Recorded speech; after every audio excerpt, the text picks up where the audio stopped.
السلام علیکم everyone, hope you are doing great. میں بھی بالکل خیریت سے ہوں، ٹھیک ٹھاک ہوں، آپ بھی امید ہے کہ خیریت سے ہی ہوں گے۔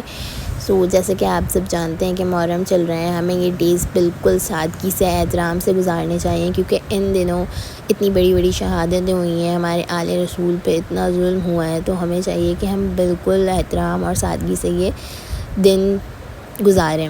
تو آج 7 محرم تھی، مما نے آج شربت بنایا ہوا تھا۔ جب میں اٹھی سو کے تو سب سے پہلے میں فریش ہوئی، باوضو ہو کے مما نے نیاز وغیرہ بنائی، پھر ہم نے سب جگہ بانٹا شربت۔ اس کے بعد ہم نے باٹلز وغیرہ بنائی، جو لوگ دور تھے ان کو بھیجنے کے لیے ہم نے باٹلز وغیرہ بنا لی تھی خالہ ماموں کو۔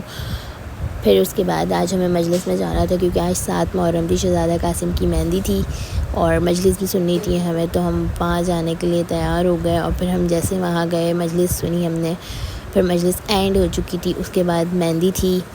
اچھا، مہندی ان کے لیے ہوتی ہے جن کی شادی نہیں ہوتی، جیسے اگر شادی لیٹ ہو رہی ہے یا نہیں ہو رہی، کوئی رکاوٹ ہے، تو وہ لوگ مہندی اٹھا لیں اس نیت سے کہ ہماری یہ منت پوری ہو جائے شہزادہ قاسم کے صدقے میں، تو ہم آنے والے سال تک اسی طریقے سے مہندی لے کے آئیں گے، سجا کے اور اچھے طریقے سے مہندی لے کے آئیں گے۔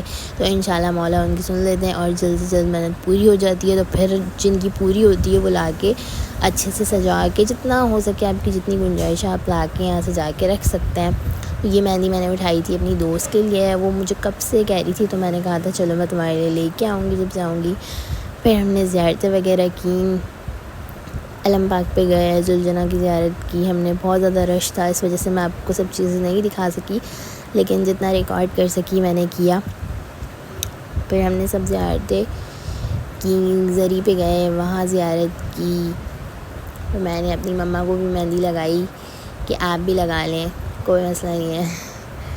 پھر ہم نے سب زیارتیں وغیرہ کی، پھر ہم گھر آ گئے، اور گھر آ کے میں اتنا تھک گئی تھی کہ میں ولاگ اینڈ کرنا ہی بھول گئے۔ اگر ولاگ اچھا لگا اور آپ چاہتے ہیں کہ میں آپ کو اور مجلس اور زیارتیں دکھاؤں تو چینل کو سبسکرائب کرنا نہ بھولیں، مجھے بھی اپنی دعاؤں میں یاد رکھیں اور اسی طریقے سے مجھے سپورٹ کرتے رہیں۔ جب تک کے لیے اللہ حافظ۔